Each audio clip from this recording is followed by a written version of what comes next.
muchas agrupaciones políticas pongan en duda el proceso electoral.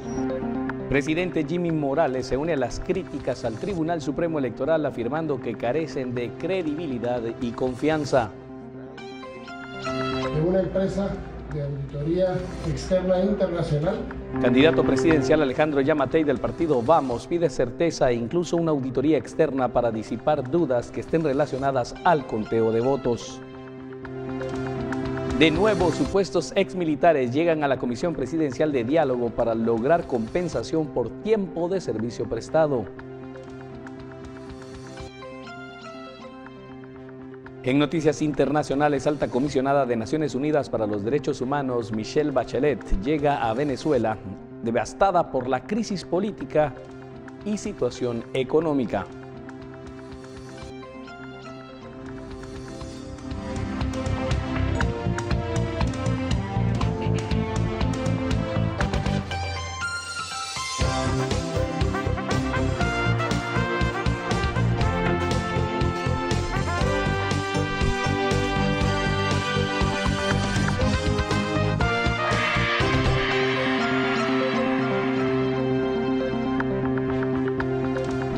¿Qué tal? Muy buenas tardes, bienvenidos a esta emisión de Noticiero Guatevisión para este jueves 20 de junio de 2019. Como siempre es un gusto junto al equipo de noticias transmitirle la información más relevante a esta hora.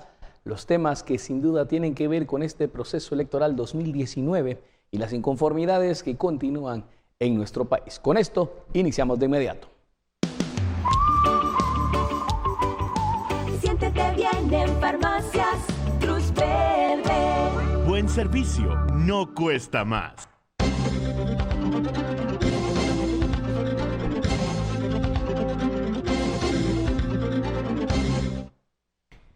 Iniciamos la información enlazando con nuestra compañera Suseli Contreras, que nos tiene el resumen de esa conferencia de prensa que dio hace pocos minutos el candidato presidencial del partido Vamos, Alejandro Yamatei, uno de los dos candidatos que pasan a segunda vuelta luego de este proceso electoral del pasado domingo. Yamatei afirma que solicitará auditoría externa para conocer la situación de los resultados a raíz de las constantes inconformidades que se han generado en distintos puntos del país. Suseli Contreras, buenas tardes. Adelante con el resumen de esta conferencia.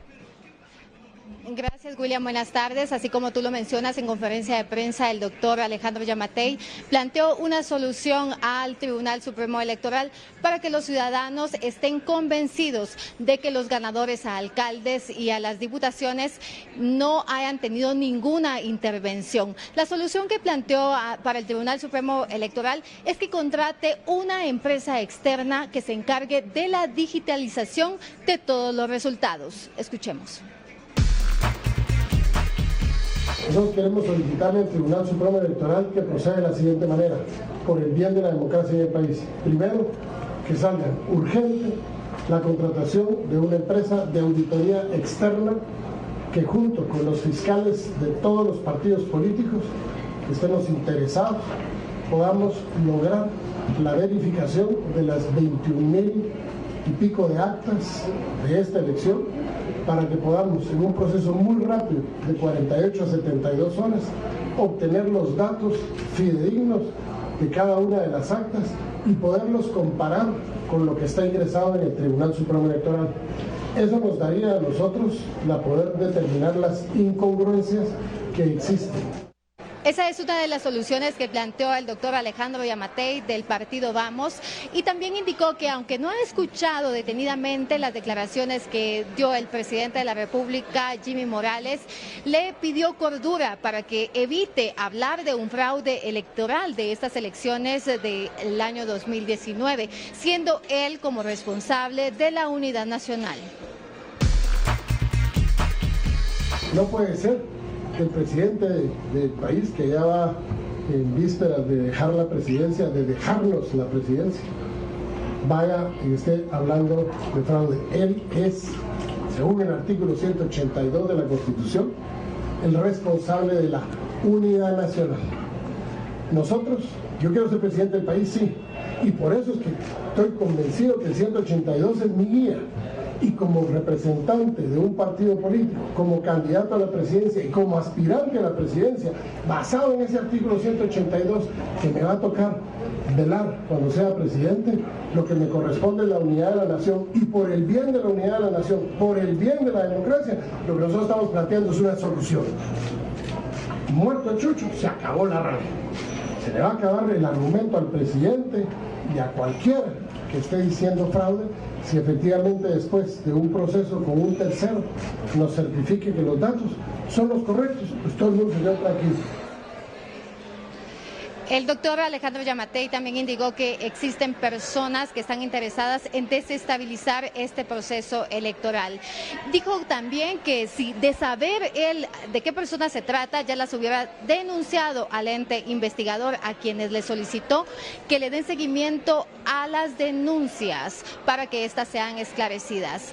De momento también indicó que su equipo de trabajo pues aún está de manera que tiene 51 días para poderlo integrar. Con esta información regresamos con ustedes al estudio. Soy Suseli Contreras y me despido en cámara con Alejandro Escobar. Contreras, con el resumen de esta conferencia de prensa del candidato Alejandro Yamatei del partido Vamos. Las inconformidades continúan en distintos puntos del país. Vamos a estar conociendo esto más adelante con las imágenes y lo que está ocurriendo a esta hora. Mientras tanto, nos vamos a otro sector con nuestra compañera Dadiana Cabrera, porque nuevamente un grupo de supuestos exmilitares llegaron a la Comisión Presidencial de Diálogo buscando continuar con las conversaciones sobre el pago que están solicitando como compensación por su tiempo de servicio. Es Dadiana Cabrera quien nos amplía. Adelante, Dadiana. Tal y como lo habían acordado durante la última reunión, supuestos exmilitares se presentaron este jueves frente a la Comisión Presidencial de Diálogo. Esto para continuar con las negociaciones que buscan que ellos puedan recibir como compensación por haber servido durante los años del conflicto armado en el ejército, 85,000 quetzales cada uno, una casa y seguro médico. Sin embargo, este día no fueron atendidos. Esto de jugar, este señor que nos sacó esa hoja sellada, con membretada, firmada y sellada, donde dice que va a dar de primera necesidad de dinero, que después va a dar el terreno, que después la casa, de último necesidades de hospitales. No, hombre, si nosotros no somos juguetes de ellos, nosotros somos varios exmilitares que legalmente hemos luchado por la patria, que hemos estado juntos sufriendo, y hoy que nos agarren de juguete. Estos señores no tienen madre. ¿Cómo es eso de que dan esa hoja y la agarran de juguete como que no viene firmada ni sellada? Hoy que teníamos que oír las palabras de ellos, a ver qué día van a dar el primer inicio de dinero. Hoy se hacen atrás y nos hacen de menos, y nosotros no somos juguetes. Sergio Flores, comisionado presidencial de Diálogo, indicó que los actores involucrados en esta negociación con los supuestos ex veteranos militares volverán a reunirse con ellos hasta que tengan su personería jurídica. Por una Guatemala en paz, Dadiana Cabrera y Eric Ávila. Y precisamente a continuación vamos a escuchar las declaraciones de Sergio Flores, comisionado presidencial del Diálogo, donde explica que para que exista una nueva reunión con estas personas, supuestos exmilitares, se debe de conocer quiénes son y principalmente si se trabaja sobre una línea económica o de resarcimiento, necesita que se constituyan como una asociación legalmente. Con los señores exmilitares veteranos se acordó no tener hoy la reunión por dos razones. Una, porque ellos todavía no tienen su personería jurídica, y entonces hasta que la tengan vamos a volver a reunirnos. Pero por otro lado también que existía la posibilidad de que viniera otro grupo, ¿verdad? Y justamente ustedes ven ahí que hay un grupo que quiere que se le atienda en el mismo sentido. Entonces ya se les dio una explicación a ellos cómo estamos procediendo, y en eso estamos. Pero con los exmilitares, el grupo inicial, con ellos está hasta que ellos tengan su personería jurídica. Y ahora vamos con nuestra compañera Andrea Domínguez, porque el presidente Jimmy Morales también se une a las inconformidades en el proceso electoral. Indicó que desde que se inició con la era democrática en Guatemala, nunca un tribunal había carecido de credibilidad. Andrea Domínguez, adelante con la información. Así es, y es que ante el malestar que ha surgido en varias comunidades y diversos partidos políticos que demandan que se repitan varios procesos electorales en sus comunidades, según lo señalado por el presidente Jimmy Morales, todo esto se debe por culpa del Tribunal Supremo Electoral, que señaló que luego de que se comenzara la era democrática, nunca había existido una duda tal cual existe hoy en día. Quizá mucha población esté esperando un pronunciamiento del presidente. No quiero decir se los dije, pero lo vengo diciendo desde el mes de noviembre del año pasado. Incluso en muchos discursos, y me recuerdo del que dimos en Agespont hace poco, donde dije, señores, protejamos nuestra democracia. Construir una democracia como la de Guatemala no es hablar de cosas sencillas, sino es hablar de cosas muy tristes. Guatemala tuvo un enfrentamiento interno que duró cerca de 40 años. Después de ese enfrentamiento logramos llegar a una disposición en donde en 1985 se realizan las primeras elecciones democráticas de esta nueva era y hasta aquí nunca el Tribunal Supremo Electoral había carecido de credibilidad. La credibilidad de un proceso electoral puede legitimar o deslegitimar un gobierno.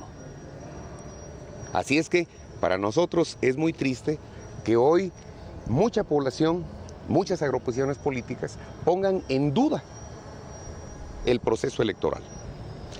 No voy a dar mi opinión porque yo le voy a dar el tiempo al Tribunal Supremo Electoral porque he sido sumamente institucional. Y creo que quien debe dar cuentas a la población es el Tribunal Supremo Electoral. Tiene que resolver todas las dudas existentes.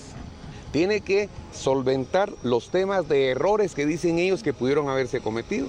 Y por sobre todo, tiene que recuperar la credibilidad ante la población guatemalteca. Además de culpar al TSE por la intervención de figuras internacionales como la Comisión Internacional contra la Impunidad o la OEA como observadores en este proceso electoral, también realizó un llamado a la población para que, según él, puedan mantener la calma y que será el propio Tribunal Supremo Electoral el responsable de dar a conocer los resultados. El llamado es el mismo a mantener la paz. El llamado es el mismo, atesorar nuestra democracia como un bien que ha sido construido y ganado con mucho dolor en el país. Y en este momento, insisto, es el tiempo de darle la oportunidad al Tribunal Supremo Electoral que se reivindique. Hoy es el último día donde, según los plazos de ley, se permite entregar cualquier inconformidad, presentar cualquier denuncia, y yo creo que a partir de ahora el Tribunal Supremo Electoral tendrá que dar respuesta para satisfacer todos estos temas. La responsabilidad del tema electoral es del Tribunal Supremo Electoral. Desde el mismo instante en que permitió que se emitieran instancias internacionales, en donde empezó la inconformidad, hasta el tema del criterio especial para ir eliminando candidatos, hasta la situación de boletas inexistentes o algún tipo de errores, eso es responsabilidad del Tribunal Supremo Electoral. Y es responsabilidad de los magistrados, del registro de ciudadanos. Nunca había pasado que 3 días antes de elecciones un director del registro de ciudadanos pida vacaciones. Pero es el pueblo el que tiene que ver eso.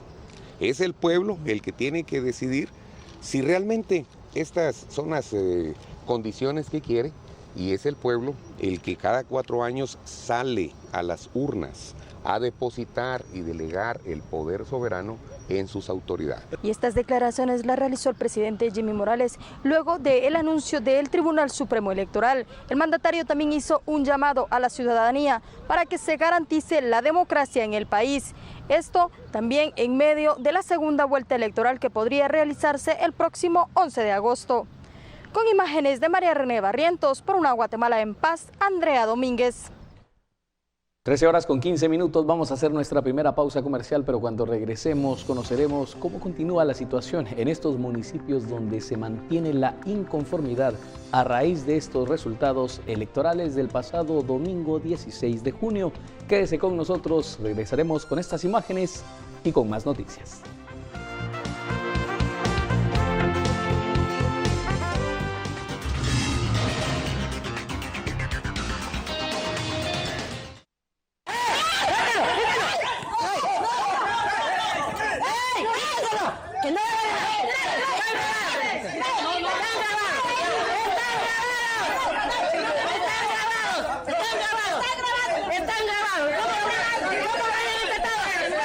Trece horas con 19 minutos, imágenes de lo que ocurrió en Zacapa. Al menos 200 vecinos de La Unión manifestaron frente a la sede del Tribunal Supremo Electoral de la cabecera para exigir explicaciones por las anomalías en los resultados de las elecciones para la alcaldía. Los manifestantes, molestos por no tener una respuesta por parte del Tribunal Supremo Electoral, lanzaron objetos hacia las instalaciones, por lo que agentes antimotines usaron bombas lacrimógenas para contener a los inconformes. Uno de los policías resultó herido y fue llevado a la emergencia del hospital local. Los manifestantes se retiraron cerca del mediodía sin ninguna resolución a su favor. No se registraron capturas por lo ocurrido, pero claramente, como se observa en las imágenes, hubo intercambio de golpes entre los vecinos y los agentes de la policía.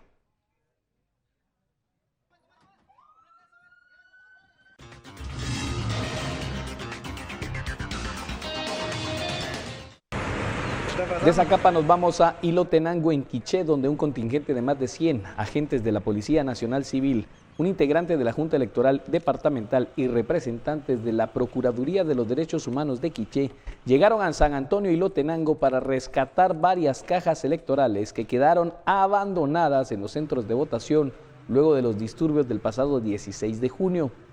Juan Yat, vocal de la Junta Electoral Departamental, dijo que se recuperaron 11 cajas y se determinó que el resto de los centros de votación fueron quemadas estas papeletas electorales. Ahora serán trasladadas a la sede de la Junta Electoral Departamental para continuar con el procedimiento legal y determinar cuál será la decisión que se tomará en relación a las elecciones en el municipio de San Juan Ilotenango, San Antonio Ilotenango, en el Quiché, donde tuvieron que rescatar, como se observa en las imágenes, las cajas que quedaron abandonadas en los centros de votación luego de los disturbios del pasado 16 de junio.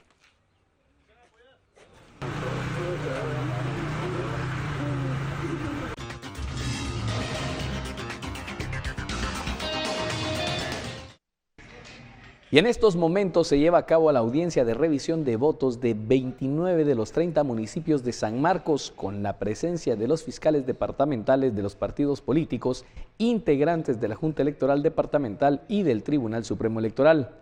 Hasta ahora se ha procedido a la revisión de las actas de escrutinio de 13 municipios y, a petición de la fiscal departamental del partido Unión del Cambio Nacional, UCN, la diputada Vivian Preciado Navarijo, se está revisando todas las actas de las juntas receptoras de votos de El Tumbador.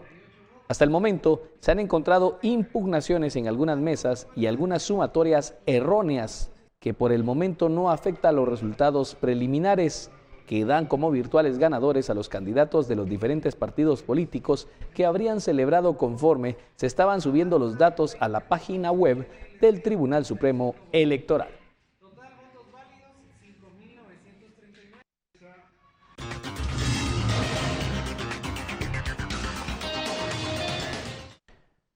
Y unas 250 personas bloquearon desde las primeras horas de la mañana el paso en la ruta del Polochic, en el puente Chascó, en la salida de Santa Catalina La Tinta a Tucurú, en Alta Verapaz. Los pobladores, que indicaron que pertenecen a dos partidos políticos de Santa Catalina La Tinta, piden que exista una segunda vuelta para elegir al alcalde de dicho municipio, porque aseguran que existieron anomalías en el proceso, donde resultó electo José Gilberto Artola Choc, de la Unidad Nacional de la Esperanza, mientras que en Baja Verapaz el ambiente se mantiene tenso frente a la municipalidad en Cubulco, donde los pobladores están exigiendo la renuncia del alcalde Tomás Marcelino Alonso Teletor, que resultó reelecto el pasado domingo 16 de junio. Los vecinos indican que están inconformes porque retiraron 15 cajas con papeletas antes de que se terminara el conteo y aparentemente resultó reelecto Tomás Marcelino Alonso Teletor. Esto mantiene el ambiente tenso frente a la municipalidad de Cubulco en Baja Verapaz.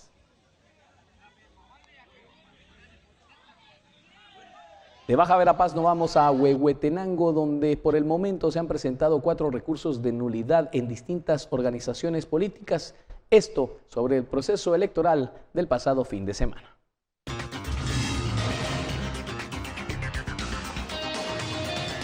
Que ayer tuvimos un acercamiento, el diálogo con don Rigoberto Juárez, que es el secretario departamental del partido Huina, con quien pudimos establecer algunas condiciones que se dieron, porque ellos solo manejan la versión que les comentaron las personas de San Mateo Ixtatán, pero nosotros con la presencia del subdelegado también pudimos aportar toda la información que tenemos y que difiere totalmente de la interpretación que ellos hacen de los hechos sucedidos allá en San Mateo Ixtatán. En el caso de Soloma pasa exactamente las mismas condiciones. En ambos municipios se concluyó la fase del escrutinio, se le hizo entrega a los fiscales municipales del documento 5 que respalda los resultados en cada una de las mesas.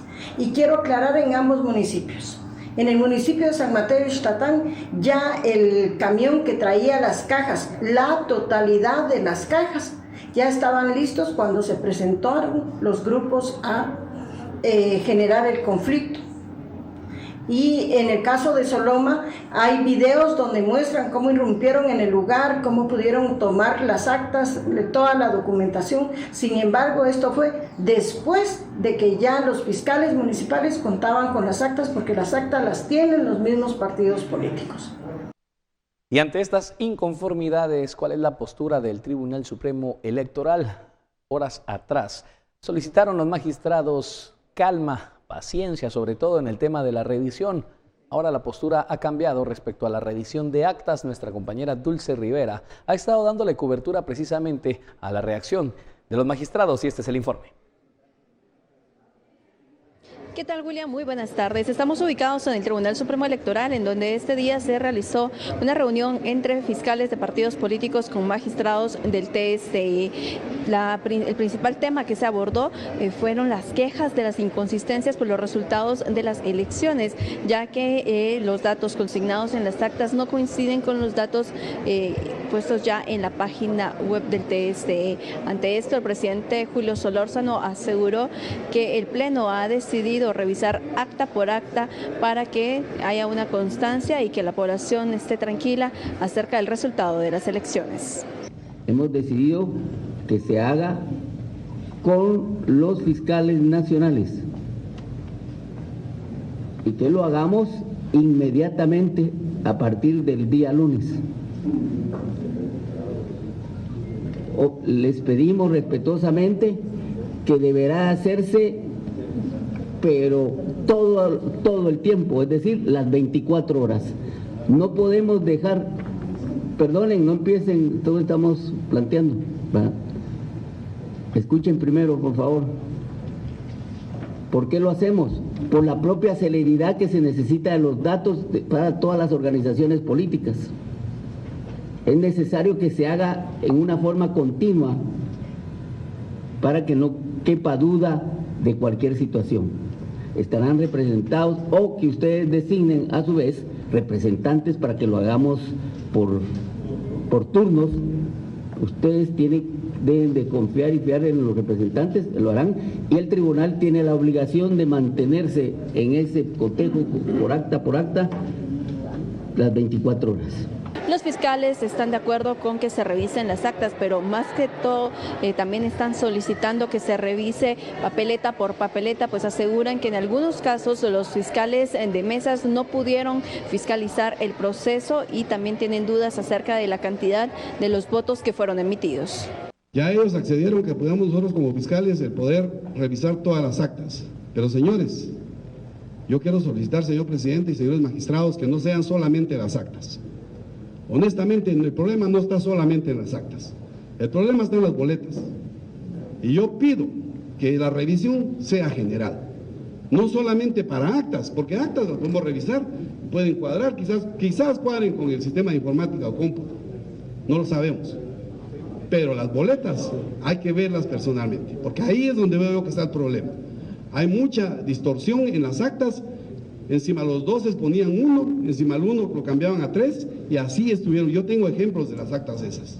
Además de este tema, en la reunión también se solicitó tomar medidas drásticas o sanciones en contra de los responsables del proceso de la digitalización de los datos, pues consideran que esto ha generado un malestar en la población. También han solicitado, en el caso de la fiscal del Partido de Productividad y Trabajo, que uno de los magistrados titulares se retire y asuma un suplente, pues asegura que la alteración de datos pudo darse por medio de este magistrado. Esta es la información hasta el momento, con imágenes de Juan Carlos Pérez. Regreso al set principal. 13 horas con 29 minutos, nosotros vamos a ir de nuevo a la pausa comercial, pero cuando regresemos conoceremos la postura del gobierno guatemalteco respecto a la situación de los migrantes y las intenciones de Guatemala, supuestas negociaciones con Estados Unidos de convertirse en un tercer país seguro. Regresamos con esto y con más en breve.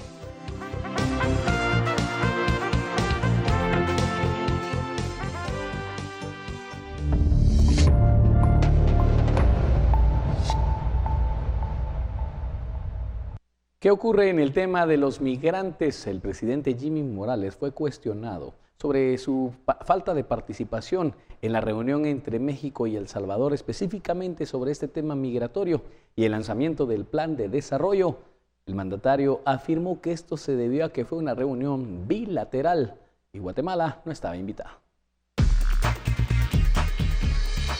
Porque seguramente es un plan bilateral entre ellos. Ustedes saben, como les dije, hay planes... ¿Guatemala un país de paso, presidente? Por eso, pero si posiblemente ellos estén hablando de sus migrantes salvadoreños. ¿Se recuerdan que yo ya fui a hablar con AMLO también y no estuvo Salvador ni Honduras? O sea que ustedes tienen que entender y aprender que hay relaciones bilaterales, eso es dos, un país con otro país. Multilaterales, por ejemplo, el tema del SICA, hay 8 países involucrados. Entonces, podemos hablar de que ellos están hablando de los temas que a ellos les interesa y nosotros hemos tenido relaciones, por ejemplo, con Estados Unidos, que ha venido acá y es una relación bilateral. ¿Por qué no estuvo México? ¿Por qué no estuvo los otros países? Porque definitivamente primero se dan acercamientos bilaterales y posteriormente, si los temas son exitosos, se van corriendo hacia otros países. Un ejemplo, cuando hicimos la unión aduanera, la hicimos solamente con Honduras. Ha sido tan exitoso que ahora quiere ingresar El Salvador. Y ha sido tan exitoso que ahora ya logramos pasar ya no a la FIDUCA, sino al DUCA. La FIDUCA era la factura y documento único centroamericano y ahora es DUCA, documento único centroamericano. Así es que yo creo que vamos caminando bien. Y el mandatario también habló respecto a ese posible acuerdo entre Estados Unidos y Guatemala, con la finalidad de que nuestra nación se convierta en un tercer país seguro para los migrantes, aunque reveló que no sabe quién pondría los fondos para que este proyecto se realice. Escuchemos. Hemos estado platicando sobre esa posibilidad, hemos estado revisando tanto la legislación guatemalteca como la legislación norteamericana y estamos con los mejores especialistas y los mejores técnicos para poder determinar cuál será las condiciones en las que podamos hacer ese tipo de acuerdos y convenios. El Ministerio de Gobernación ha estado con su similar o con sus homólogos, en este caso Homeland Security, y han venido a Guatemala. Guatemala ha ido a Estados Unidos en una relación bilateral y efectivamente nuestros planes, que han sido, incluso ustedes se recuerdan cuando se dieron las caravanas de migrantes de Honduras y El Salvador, nosotros hicimos un plan que se llamaba Retorno Seguro, Ordenado y con Garantías. Ese plan ha servido de base para poder ir haciendo un tipo de protocolos y un sistema de acuerdos y planes bilaterales y multilaterales para poder encontrarle solución a un tema que está haciendo conflicto en la frontera sur de Estados Unidos y fundamentalmente se refiere a niños no acompañados. Presidente, ¿ya hay garantías y recursos para atender a migrantes y darles refugio aquí en Guatemala? Es que efectivamente eso es parte del acuerdo. Habrá que ver quién pone los recursos. Y Morales aprovechó para de nuevo criticar a la prensa, afirmando que se está haciendo mal uso de la libertad. Incluso asegura que se han realizado publicaciones tendenciosas. En Guatemala todos han hecho el uso de su libertad de manifestación y lo hacen de esas formas. Lo que hay que tener cuidado es con los mensajes sediciosos, pero los mensajes sediciosos vienen hasta de los más grandes periodistas. Los mensajes sediciosos están al día en un panfleto que se llama El Peladero. Los mensajes sediciosos están por esos desvelados que se la llevan de periodistas, pero lo que son es gente muy frustrada, porque nunca se postulan a ser candidatos y cuando se postulan no llegan pero ni a 10,000 votos. Así es que yo creo que vamos a hacer las investigaciones, pero todos, empezando por los periodistas que se llaman ser serios, que dejen de estar escribiendo y de estar diciendo mensajes tendenciosos y sediciosos. Y también grandes empresarios, evasores de impuestos, que después se la llevan de señoritos. Y resulta que en otros países hasta les dicen que van a ser los presidentes y no tienen ni siquiera el valor de proclamarse como candidatos. Triste su caso. Y Elder Suchite Vargas, ministro de Cultura y Deportes, dio a conocer que los trabajos de remozamiento efectuados en los campos del Roosevelt, ubicados en la ciudad capital, tienen un costo de 8.2 millones de quetzales. Estos campos, ubicados en la zona 11 de la capital, los trabajos fueron realizados por la empresa ejecutora Confuerte, que cobró los 8.2 millones de quetzales para la restauración. Y según el ministro, el costo se debe a la grama sintética de alta calidad. Esta se colocó en las 5 canchas de los campos del Roosevelt, a donde llegó el presidente Jimmy Morales para la supervisión del proyecto. Un proyecto de remozamiento que consta de un total en su costo de 8.2 millones de quetzales. Es un trabajo de primera calidad. Incluyó hacer una limpieza total a los drenajes que ya existían, los pozos de absorción, las capas que lleva la gramilla abajo, en la parte de abajo, y obviamente el tipo de gramilla que lleva, la calidad, y fue debidamente supervisado por un laboratorio, se llama Labosport, que es un laboratorio reconocido por UEFA y por FIFA, de manera que eso nos garantiza. Se vinieron a hacer las pruebas que corresponde para poder garantizar la calidad técnica del proyecto. Ministro, perdón, solo vuelva a repetirnos cuál fue el costo de este monto de este proyecto. 8.2 millones de quetzales. ¿En qué tiempo?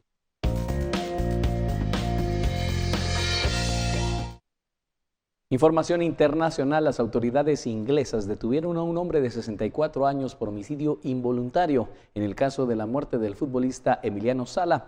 El sospechoso fue liberado después de cooperar con los investigadores. Un hombre británico de 64 años fue detenido el miércoles por homicidio involuntario en el caso de la muerte de Emiliano Sala. El sospechoso fue liberado tras su detención y coopera con los investigadores, según informaron las autoridades. La policía no dio detalles sobre la identidad de la persona y pidió evitar la especulación. El futbolista argentino de 28 años murió el 21 de enero pasado en un accidente de avioneta en el Canal de la Mancha, unos días después de haber sido traspasado por el Nantes francés al Cardiff galés. En febrero, la Oficina de Investigación Británica sobre Accidentes Aéreos estableció que el avión que transportaba a Sala no estaba autorizado a efectuar vuelos comerciales y que el piloto no estaba habilitado para volar de noche. El cuerpo del piloto David Ibbotson no fue encontrado, mientras que el del jugador fue recuperado el 7 de febrero y repatriado a Argentina. El padre del futbolista, Horacio, murió a finales de abril debido a una crisis cardíaca en su domicilio a la edad de 58 años.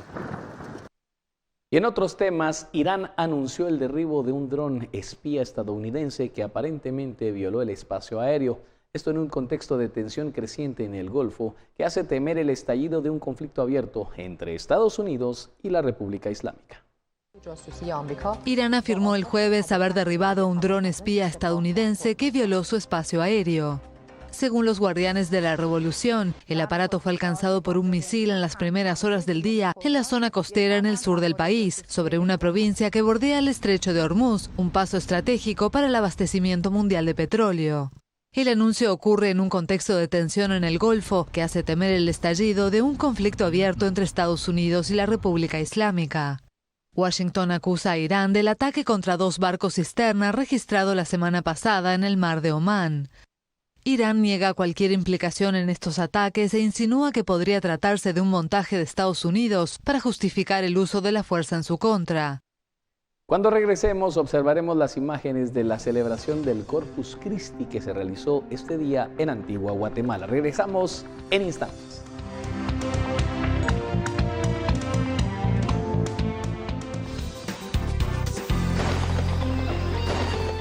¿Qué tal están? Muy buenas tardes, yo soy Pamela Valdés y a continuación les comparto las condiciones del clima para que ustedes empiecen a preparar ya que estamos a pocos días de iniciar el fin de semana. Como pueden observar en la imagen satelital tenemos bastante influencia de lluvia, esto favorecerá a que se puedan presentar deslizamientos y derrumbes especialmente en los departamentos ubicados en la costa sur y el oriente de nuestro país. A continuación les muestro la gráfica del territorio nacional y les compartiré las condiciones para esta tarde y parte de la noche. Tendremos cielos parcialmente nublados en la franja transversal del norte del departamento de Petén y meseta central, incluida la ciudad capital. Acumulados de agua importantes sobre la costa sur y el oriente del país para que ustedes lo puedan tomar en consideración. A continuación les comparto las condiciones del clima para los próximos 3 días en la ciudad capital y esperamos cielos parcialmente nublados para el viernes, sábado y domingo, pero no se descarta la posibilidad que en horas de la tarde se presenten lluvias dispersas acompañadas de tormentas eléctricas y el termómetro nos marca las temperaturas máximas de 26 grados centígrados para los 3 días. La salida del sol la esperamos el día de mañana a las 5:33 de la mañana y se ocultará a las 6:33 de la tarde. Siga muy bien acompañado aquí en Noticiero Guatevisión.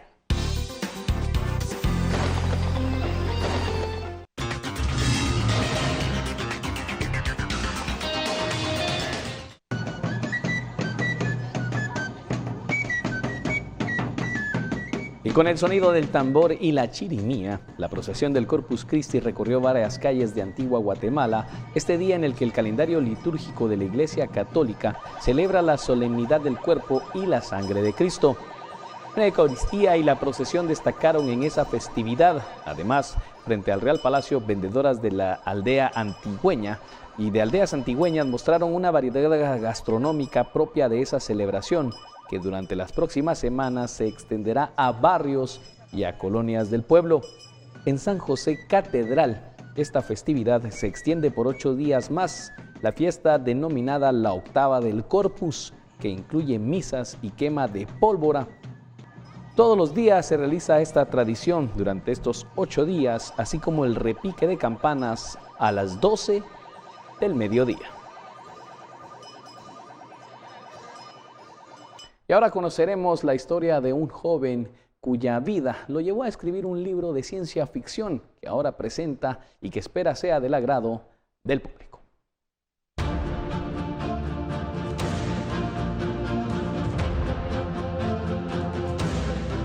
Con tan solo 20 años de edad, Sebastián Ramírez ha logrado convertir un hecho trágico de su vida en algo positivo, lo que resultó en el nacimiento de su primer libro. Ahora se llama Código 1567, es una novela de ciencia ficción cuyo trama más que nada es un grupo de amigos canadienses que se encuentran en su último año de colegio y una amenaza biológica los ve tentados en emprender un viaje juntos, y la amistad, que es su fuerte y el pilar del libro, se ve atentada, y únicamente ellos, con los años que llevan juntos, podrán sobrepasar esta amenaza. Yo tenía alrededor de 17 años cuando inicié a escribir esta obra, después de un accidente que tuve, y me vi en la necesidad de aprovechar esta segunda oportunidad que me dio la vida, y decidí pues dejar un legado. Cuando fue electo de presidente Donald Trump, mucha gente a nivel mundial tenía miedo por el cargo que tenía de las armas nucleares, ¿no? Inclusive Corea del Sur comenzó a desfilar con bombas, Rusia comenzó a reforzar su armamento. Entonces fue ahí donde tomé la idea de qué pasaría si en verdad nos enfrentáramos a una posible tercera guerra mundial o primera guerra nuclear, ¿no? Cómo serían los avances tecnológicos, armamentistas, y cómo esto afectaría a la juventud. Decidí tomar un punto céntrico. La historia se desarrolla en Canadá, en la frontera con Washington, y es ahí donde pues estos amigos se involucran en todo esto, y a su corta edad, pues como te mencionaba, tienen el poder de derrotar toda esta amenaza. Ramírez cuenta que debió luchar contra la desconfianza que generaba su corta edad entre las editoriales, hasta que pudo encontrar un lugar en el que se le permitió cumplir su sueño. Al igual que cualquier joven entusiasta que tenía un proyecto nuevo, me vi en la tarea de buscar muchas editoriales, tanto nacionales como internacionales, que quisieran publicarlo, y pareciera que todos copiaban y pegaban el mismo texto, ¿no? Al parecer, por mi edad y mi falta de experiencia en el medio, no querían arriesgarse a publicar una novela que no tratara de coyuntura. Lo logré publicar con la editorial Palo de Hormigo. Ya llevo 6 meses de la publicación oficial, casi 1000 copias en menos de 6 meses. Ya tengo libros también en el extranjero y próximamente en la plataforma virtual de Amazon. Han habido muchos colegios interesados en incluir en su catálogo de lectura del año 2020 el libro como plan de lectura, ya que pues sale del ordinario. Y como te digo, la manera en la que estructuré la novela es de una manera muy sencilla. Mucha gente dice que al leerlo es como leer una película. Gracias al resultado positivo que obtuvo con el primer libro, el joven autor ya prepara su próxima novela, que será un thriller psicológico. Para Noticiero Guatevisión, Pablo Juárez. En instantes conoceremos cómo se preparan los equipos de la Liga Profesional Guatemalteca para encarar el nuevo torneo y qué ocurre con los resultados de la Copa América. Esto luego de la pausa comercial.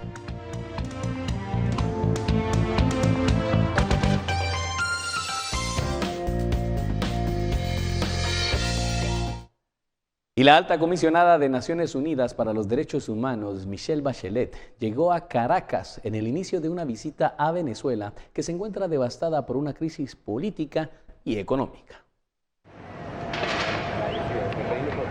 La alta comisionada de la ONU para los Derechos Humanos, Michelle Bachelet, se reunió el miércoles en Caracas con el canciller de Venezuela, Jorge Arriaza, en el inicio de una visita al país caribeño devastado por la crisis política y económica. Bachelet llegó por invitación del presidente Nicolás Maduro, cuyo gobierno es acusado por la oposición de sistemáticas violaciones de derechos humanos. A lo largo de su visita, la diplomática sostendrá encuentros con el mandatario y con el opositor Juan Guaidó, reconocido como presidente interino por medio centenar de países. La visita de la doctora Michelle Bachelet tiene que ser para que Venezuela mejore. Bienvenida. Bachelet también se reunirá con víctimas de abuso y de violaciones de derechos humanos, informó su oficina. La expresidenta de Chile ha expresado su preocupación sobre el uso excesivo de la fuerza, asesinatos, detenciones arbitrarias y torturas por parte de autoridades venezolanas.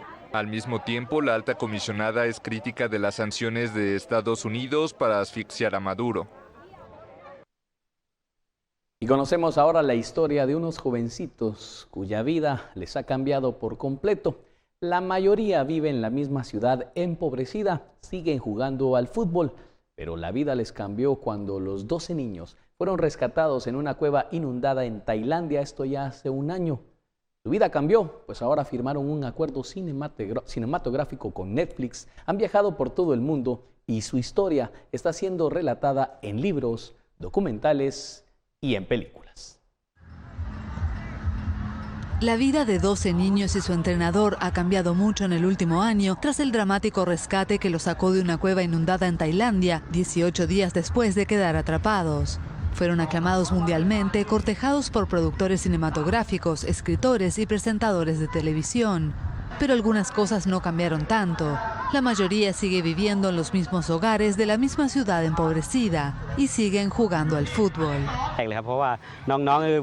El fútbol es la base de estos niños. Antes del incidente que vivieron en la cueva Tam Luang, hacían ejercicio, lo que los hizo más fuertes y los ayudó a sobrevivir esos días tan duros en los que no tenían alimentos para comer.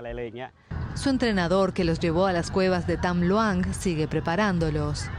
Y cumplió su sueño de dirigir su propia escuela de fútbol. Se llama Academia Ecapol. Seguimos los objetivos y sueños del entrenador Ek de tener una escuela de fútbol y dedicar su tiempo a ayudar a los jóvenes de Mae, Sai a ejercitar en este pueblo fronterizo con muchos jóvenes marginalizados y personas apátridas que quieren jugar al fútbol. El entrenador y varios niños que eran apátridas recibieron documentos tras el rescate que les permitieron viajar fuera del país. Entre ellos estaba Adul Samon, que tenía 14 años cuando ocurrió el drama y se convirtió en una de sus estrellas. Sus allegados aseguran que la fama no lo ha cambiado. No ha cambiado mucho, es una persona común, todavía juega con nosotros y hacemos paseos juntos. Por un acuerdo cinematográfico con Netflix, los jóvenes no pueden hablar del drama en la cueva. Pero el silencio no impide que al cumplirse un año del rescate, su pequeño pueblo se vea inundado de turistas curiosos por conocerlos. Nosotros finalizamos esta emisión, pero reiteramos que el Tribunal Supremo Electoral ha confirmado a los partidos políticos y a sus fiscales que realizarán una revisión acta por acta para tratar de contener las inconformidades que se han generado luego de los resultados electorales. Estaremos ampliando esta información a lo largo de las distintas emisiones de Noticiero Guatevisión. Los invitamos a que se queden con nosotros. Con permiso, muy buen provecho.